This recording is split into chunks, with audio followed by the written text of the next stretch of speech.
In today's video, I'll teach you how to reset Instagram Explore page. So if you want to reset the Instagram Explore page, first of all open the Instagram.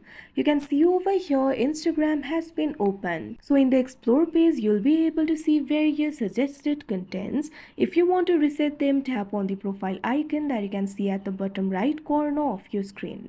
Now you'll be led to the profile interface. Tap on the three lines that you can see at the top right corner of your screen.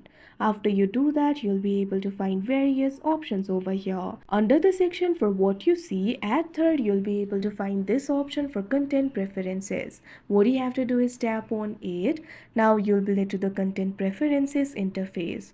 If you look at second last, you'll be able to find this option for reset suggested content. What you have to do is tap on it. Now after you do that, you'll be led to this kind of interface. What you have to do is tap on the next option that you can see on the screen. Now before resetting, you can review who you follow and your ad topics if you want. Otherwise, tap on this option, reset suggested content. Now this kind of pop-up will appear. You'll have to confirm resetting it. What you have to do is tap on this option, reset suggested content. Now once you do that, your suggested content will be reset. That means your explore page will also be reset. So like this, you'll be able to do it. So that is how you reset your explore page on Instagram. I hope you found this video helpful. Thank you for watching.